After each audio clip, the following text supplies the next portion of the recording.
Welcome. Good morning. Ooh.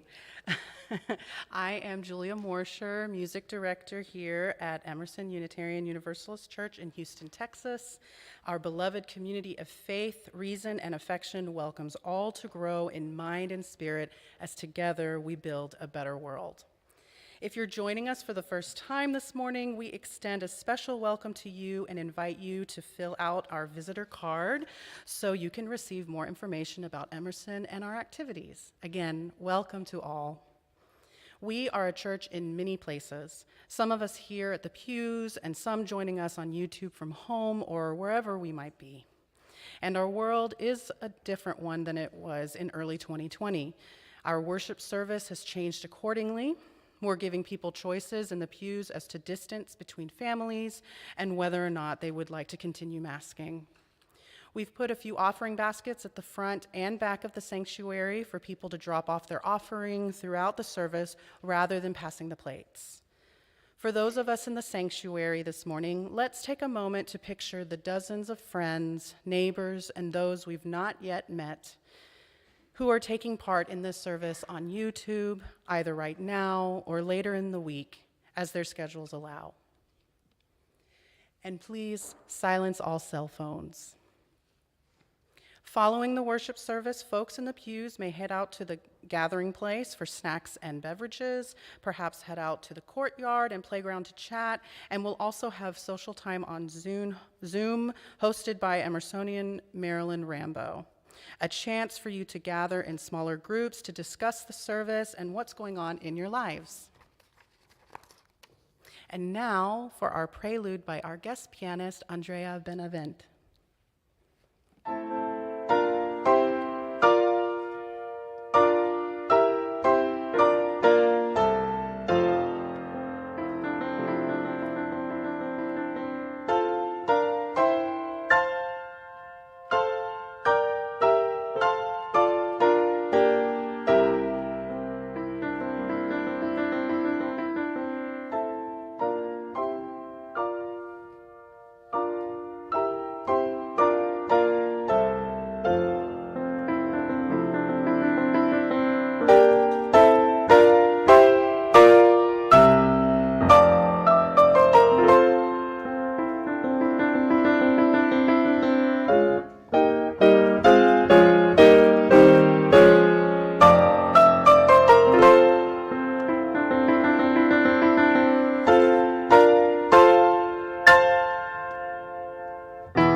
Good morning, everyone.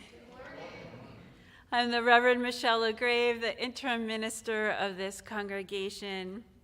I am so glad to see all of you here this morning.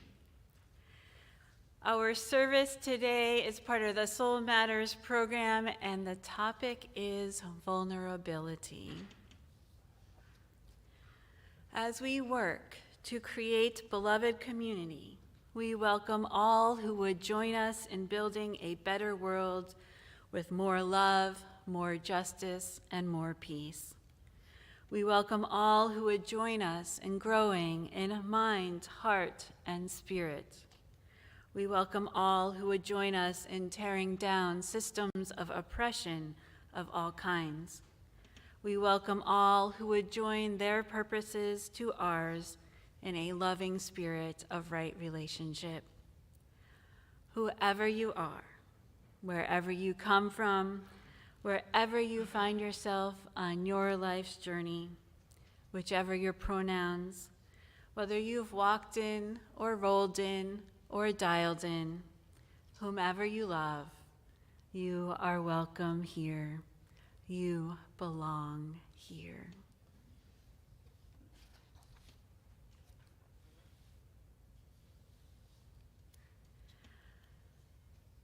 When it feels like lament is the only sound and need the only way of being, here is that one warm room where you know you belong.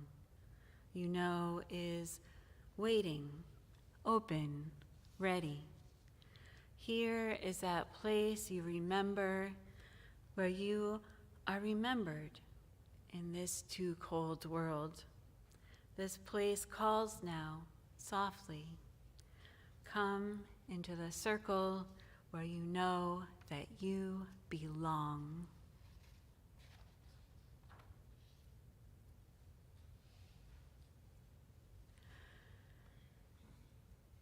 We light this chalice for those who convinced us that it was safe to share our longings, for those who proved that not everyone will run from the weight of the pain that we carry, for those who held us in our fear and helped us heal from our regret, for those whose humble apologies made us believe that we too could be forgiven, and for those whose tenderness helped us see that we no longer need to hide.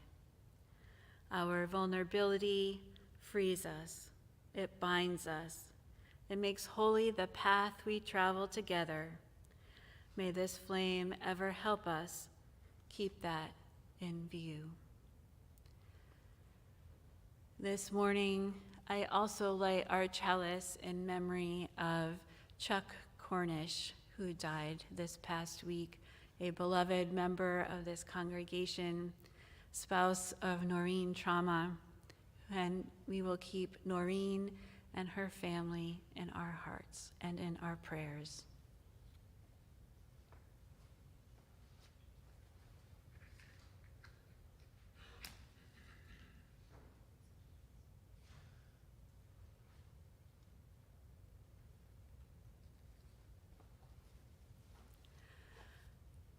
Let us rise either in body or spirit for our opening hymn, number 108, My Life Flows On in Endless Song.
This morning, I have the joy of talking about the LPMT, the Lay Pastoral Ministry Team.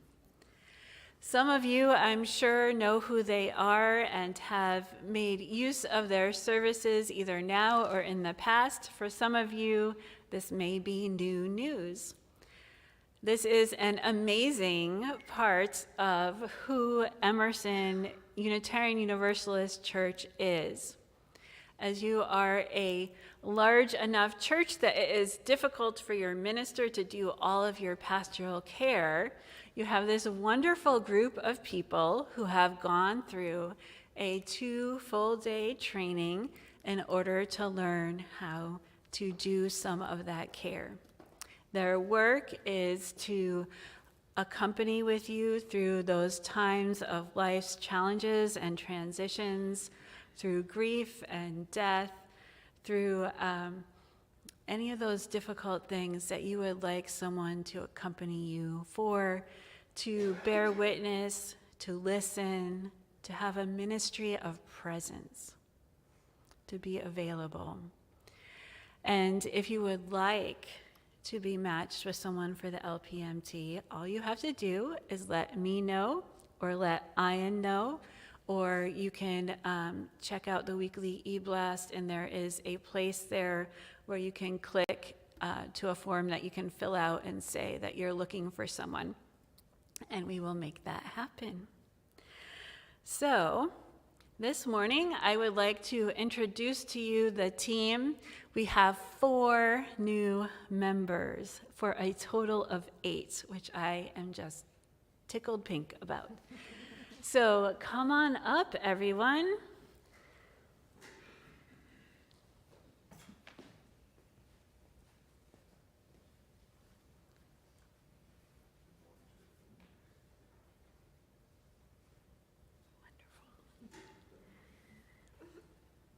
So we have, from closest to me,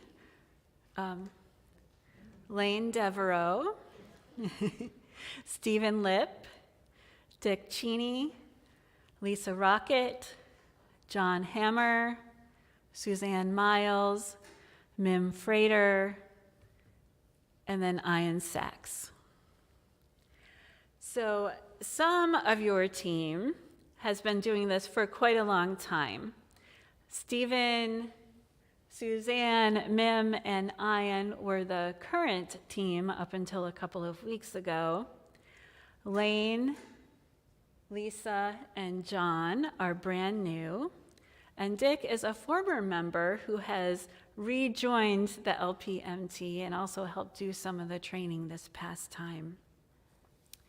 So what I would like to do is recommission the new members and recommission the older members and invite the entire community, the entire congregation into this. We'll have slides up, so even if you're online, please join in saying these words out loud. First, the congregation. We affirm you as members of the Lay Pastoral Ministry team. We acknowledge the gift of your time, talents, and skills in service to this congregation. We affirm yours as a caring ministry of presence. We welcome and accept your care and concern for us and for one another.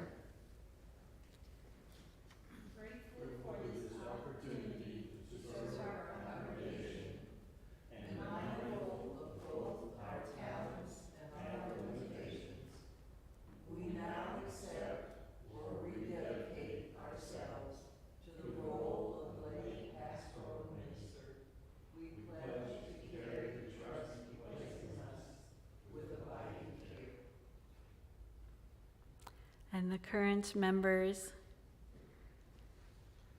We welcome you as full members of the Lay Pastoral Ministry team and pledge to you our mutual support and care. And we renew our pledge to carry the trust of this congregation mindfully and well. The congregation can join me in this next piece.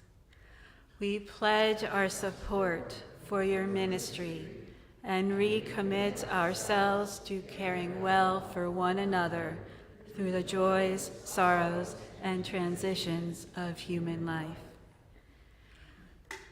And all together, we mutually acknowledge this day that we are all involved in ministry to one another, that as we receive, so also do we give, and that as we give, so also do we receive.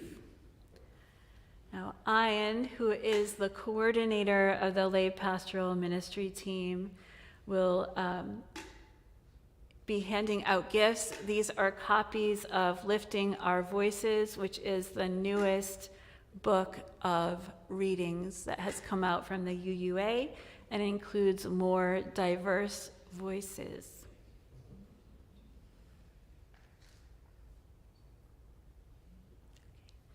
Thank you, everyone.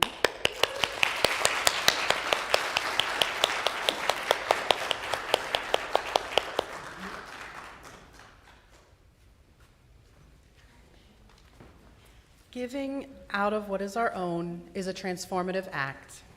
As a community of faith, we collect an offering not for ourselves or our congregation, but to give to others as a collective action of our community and as a way to live out our shared values. Please give with a generous heart to support our March Share the Plate recipient, the Rutherford B.H. Yates Museum. Their mission is to promote preservation, education, archaeology, and research of African diaspora history, focusing on the period of enslavement and post-slavery era in Houston's Freedmanstown, the Gulf Coast region of Texas, and their connections to other regions in the world. And the remaining 25% of our offering goes to our ongoing commitment to interfaith ministry Meals on Wheels, feeding Houston seniors. We have 3 ways to give. You can go to our webpage for online giving, or you can put your offering in our baskets or mail a check to the church. Children, our Sunday school time will be out in the courtyard. Please follow Dory down the aisle during the offertory music.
Please find a comfortable place in your seats. Place your feet flat on the floor if you can and if you are willing, so that you might feel more grounded, more connected to the earth, which nourishes and sustains us all. Close your eyes if you feel comfortable doing so, and take a deep breath in.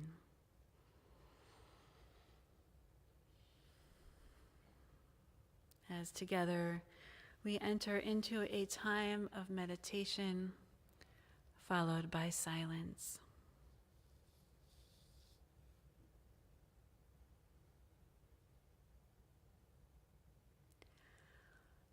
Think of, or remember, or imagine being in a place, in a time when you feel completely safe, completely protected, thoroughly loved.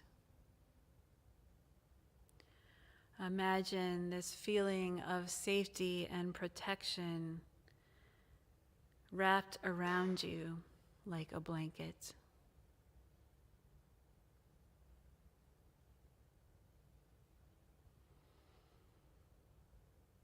Where are you? What can you see? What can you hear?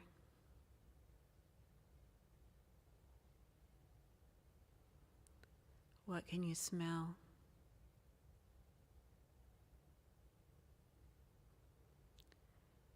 Is there anyone else there with you?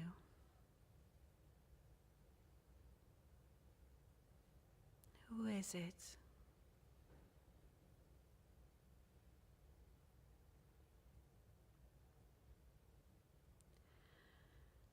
Now imagine that there is a stone in your lap. This stone represents something that is on your mind or on your heart right now.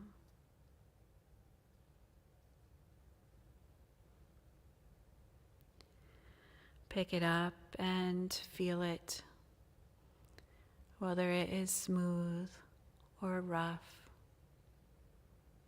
the shape of it, the feel of it. Feel its weight.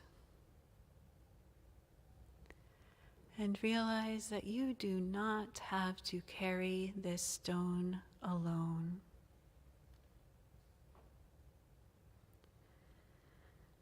You can leave it behind when you go.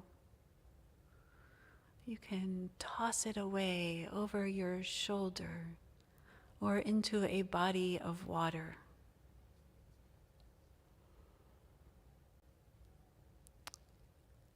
You could place it on an altar.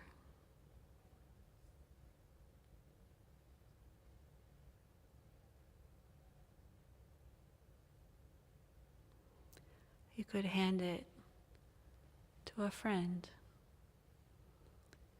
a companion,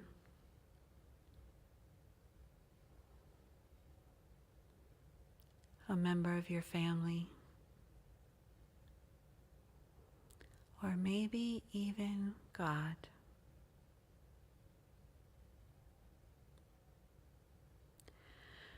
Now imagine that you feel lighter, less weighed down. A little piece of your burden is relieved.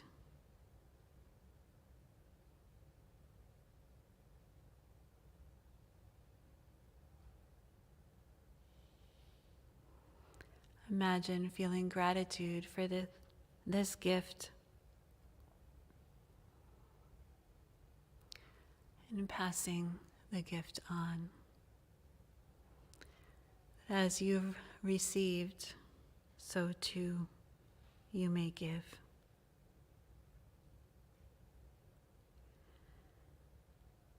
Now let us enter into the silence together.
Amen, and blessed be.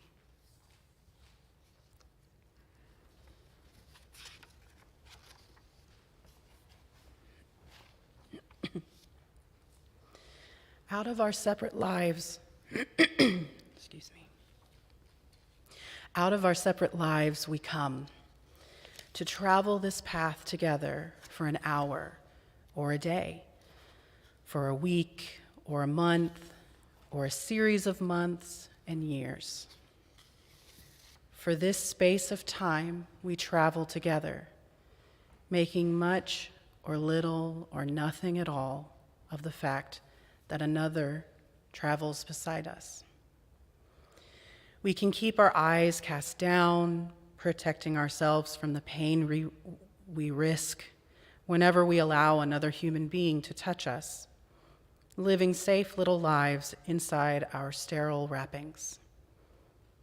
Or we can reach out, risking a little or a lot or every coin we have, because we believe that loving and being loved is the only game in town. The choice is ours. Those who risk much lose much, but they are also the only ones who ever win.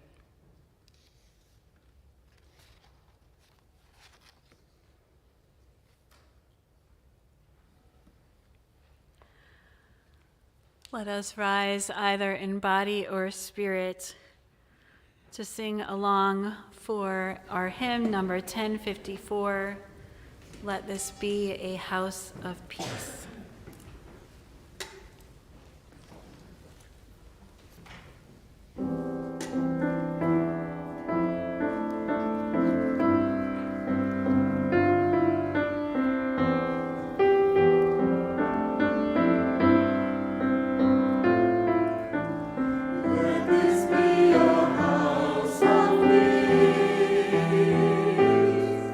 Of nature and humanity, of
This is the sermon I wish I could give this morning.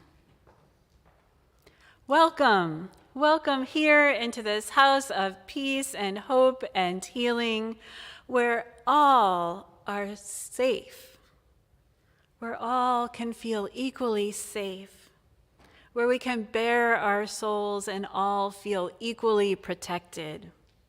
Welcome into this beloved community.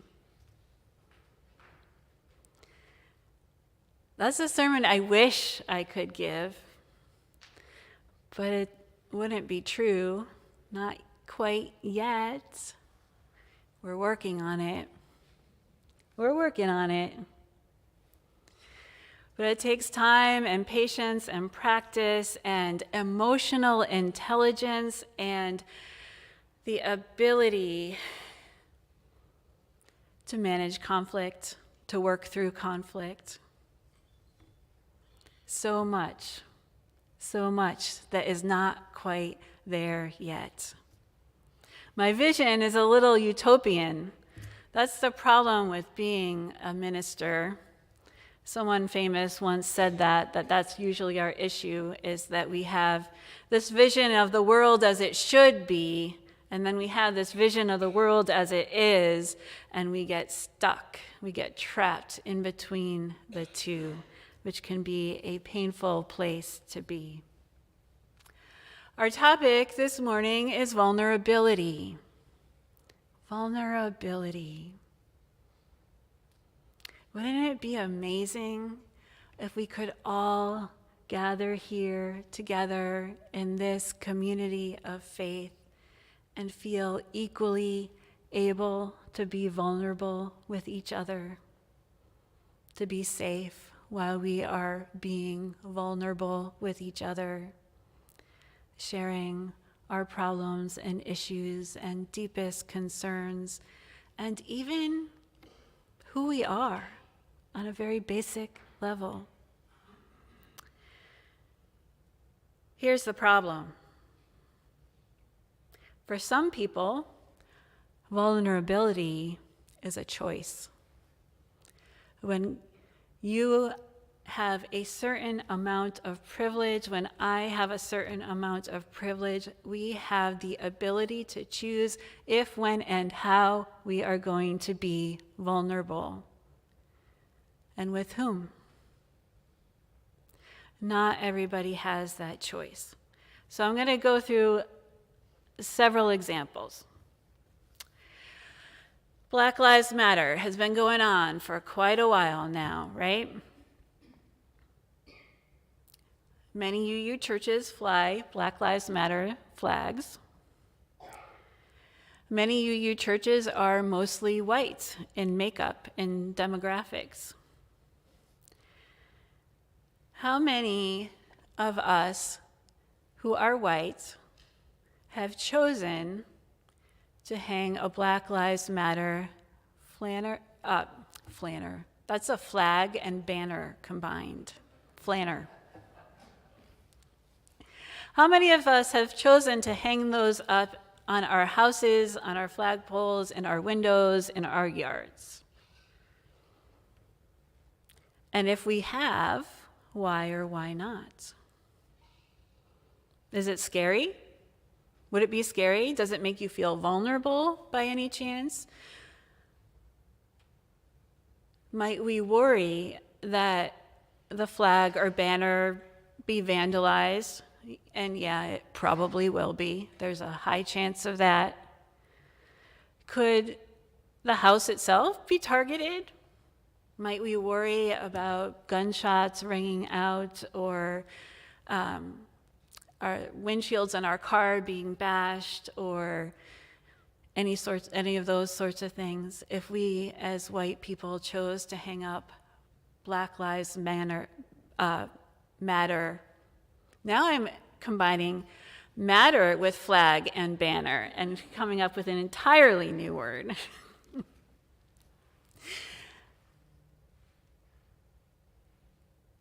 If we did, some of us have put those signs up, and we get this tiny little piece of insight into what it might feel like. Just a little tiny piece of insight into what it might feel like to be a person of color in this country. If you actually are a black or brown person or indigenous, you don't get to change your skin color. You don't get to decide whether to take it on or off like we do a Black Lives Matter flag. You are vulnerable all the time. You are vulnerable when you're driving through the city. You are vulnerable when you go into a store as a customer. You get looked at more closely. You might be shoplifting. There's all sorts of things that happen if you are a person of color that make you feel vulnerable or can make you feel vulnerable. And you don't have a choice about it. Similarly, rainbow flag, whether we choose to fly one or not. Tiny little piece of insight into what it might actually feel like to be queer. We might forget about what a privilege it is to be able to go and use a bathroom safely.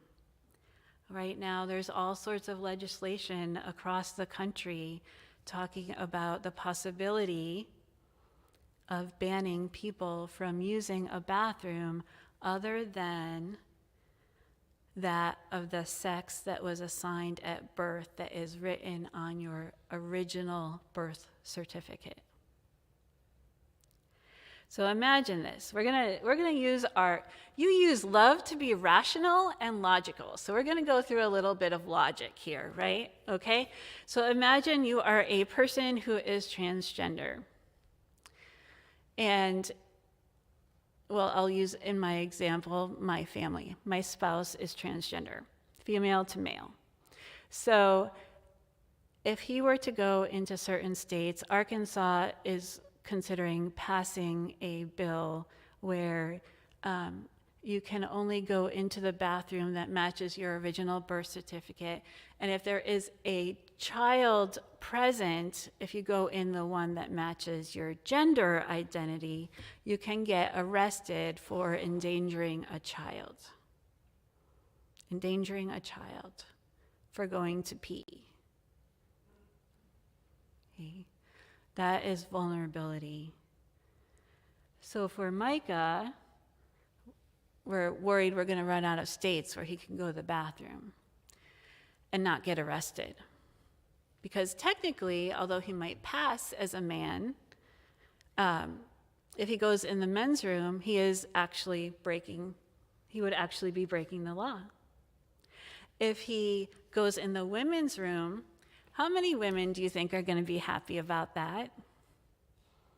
He has the possibility of being assaulted or having the cops called on him. And then he'll have to prove. I mean, who carries their birth certificate around, right? That's vulnerability that you don't have a choice about. How about being disabled? For some of us, our disabilities are invisible, and someone might, especially if it's neurodivergence, something like that, people might never know unless you disclose it. Sometimes people with MS, you wouldn't know unless that person disclosed that they had that disability.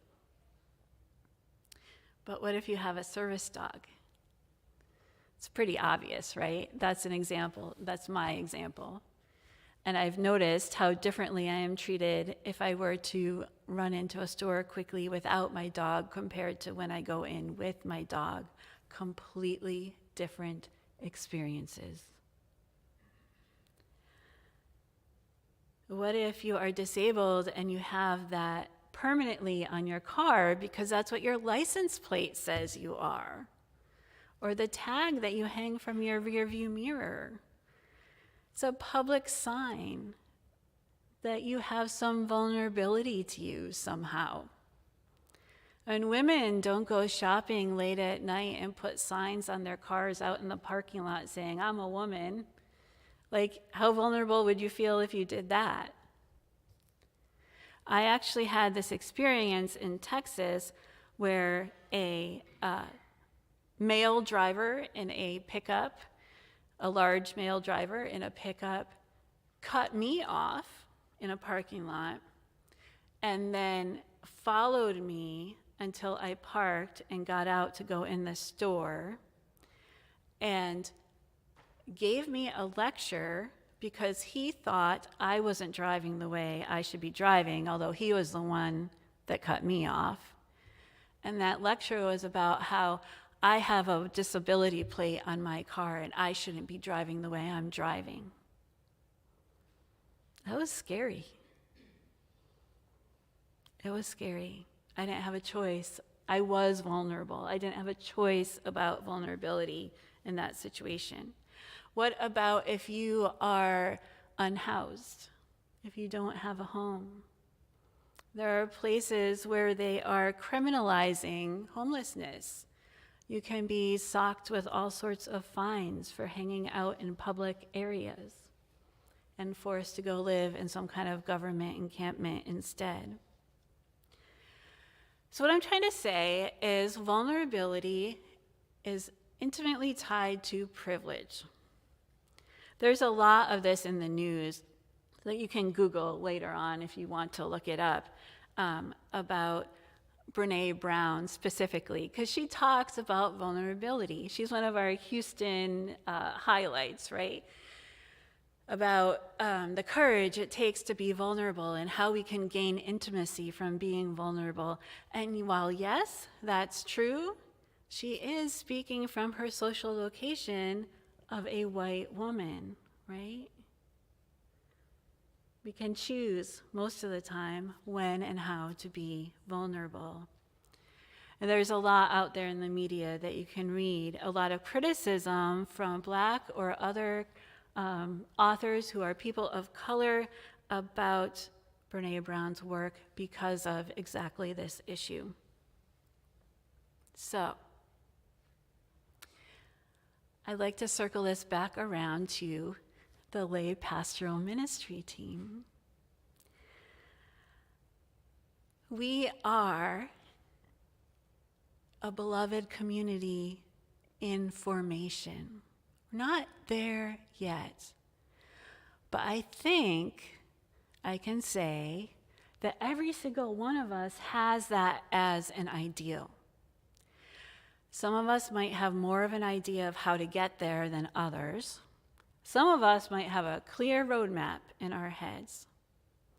Some of us have a lot of work we still need to do on ourselves and our emotional intelligence and understanding how to empathize with people who have marginalized identities and how to not commit microaggressions and different things like that.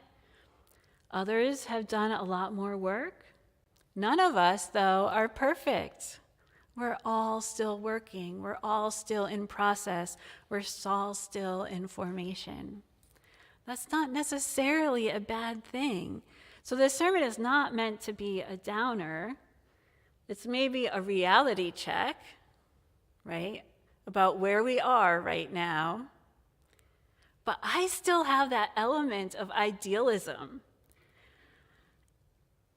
I don't know how much I'm going to see in my lifetime. But there's a Jewish idea about it doesn't matter how much of the world you can repair. You don't have to get overwhelmed about not being able to fix the entire world. You fix the little piece of it that you can fix, that is in your control, that is in your area. And our communities of faith and ourselves and our families and our towns are places that we can work on. Those are places we can repair, that we can make better. And that, yes, my idealist self is saying, is exciting. We can do that work with joy. We can learn how to navigate conflict. We can learn how to take better care of each other. We can learn how to listen more attentively. These are all skills we can develop. And then someday, maybe, my vision or your vision of beloved community, of a time when all people can choose if, when, and how they might want to be vulnerable, and do so safely. That's a big part of my vision. We can create this. We can do this for all. We can build a better world for all. And I'm going to close with one of my absolute favorite readings from Starhawk. I almost said Star Trek. Oh my goodness. I'm having quite a morning.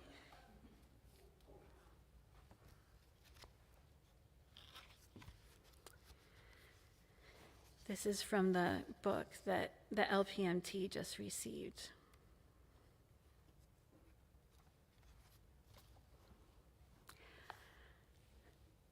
We are all longing to go home to some place we have never been. To go home to some place we have never been. A place half remembered and half envisioned. We can only catch glimpses of from time to time. Community. I would add beloved community. Somewhere there are people to whom we can speak with passion without having the words catch in our throats. Somewhere a circle of hands will open to receive us. Eyes will light up as we enter. Voices will celebrate with us whenever we come into our own power. Community means strength that joins our strength to do the work that needs to be done. Arms to hold us when we falter. A circle of healing, a circle of friends, some place where we can be free. All of us. We can minister to each other, whether we are on the LPMT or not. The LPMT, for the first time in their training a couple of weeks ago, had some new pieces added to their training materials about cross-cultural competency and also about trauma-informed care. They're just first aid pieces that they've started learning, but they have started, and I am so proud of them and so excited for them. I know it's hard work, but they're going to get there, and all of you are going to get there, and we're going to do this for a better world. Amen, and blessed be.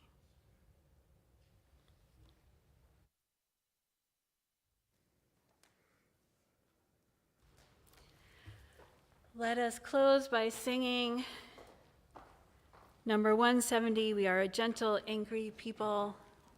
You may rise either in body or spirit.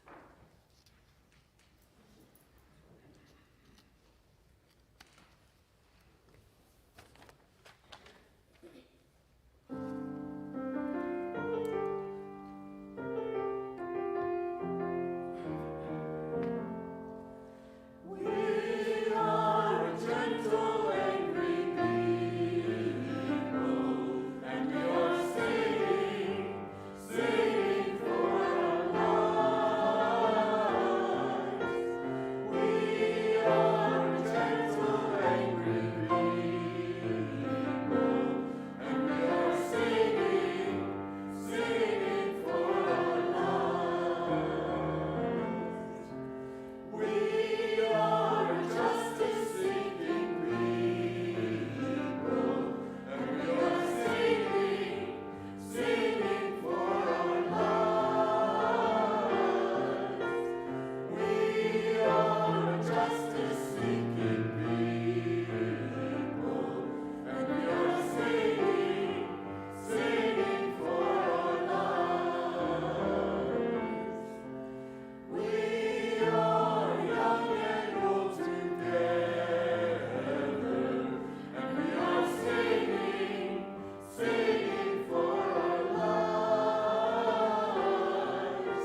As you come and as you go through all of your days and all of your nights,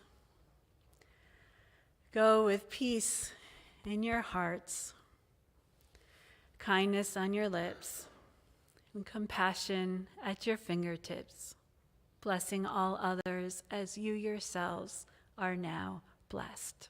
Amen, and blessed be.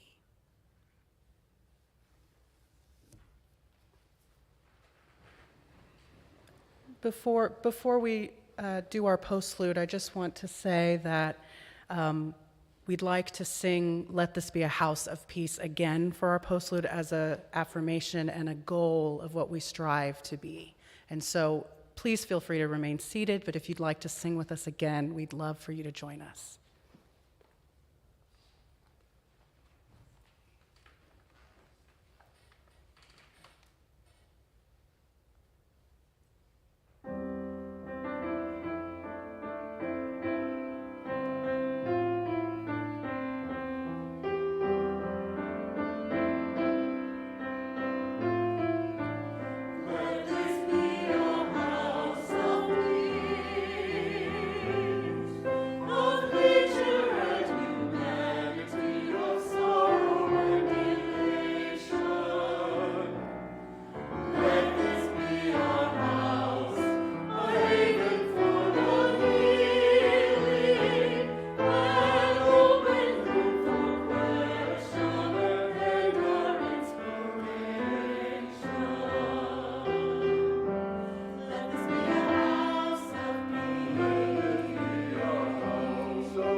Just a couple of announcements. We have social time here and on Zoom, and the lunch bunch is going to Mod Pizza. Am I missing anything? Yes, because I didn't put it on the paper.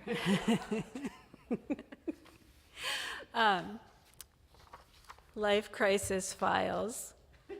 I recently went through a giant file upstairs in the office, and most of you do not have this paperwork on file, so I'm going to invite you to fill it out, or if you haven't filled it out since 1990 or 1995, to fill it out again. This is information not just for death and memorial service planning, but also if you get into some kind of crisis before then, where we need to contact your family or know what your wishes are for healthcare. For some of you, this is much more important if you don't have family in Houston. But for all of you, there's at least one or two elements of it that I think would be really helpful for you to fill out. So there's a whole pile of them when you go outside the doors here. So please grab one. Make sure you sign it and then bring it back. Social security numbers are on there. That's really only like if you have zero family and you really need the church to have that information. Otherwise, don't worry about it, and we won't need it. Also, I believe this is the third Sunday, isn't it? of the month. I think we have open house today, which would be on the Zoom at 1:30. And I think that's it. All right, everybody, thank you.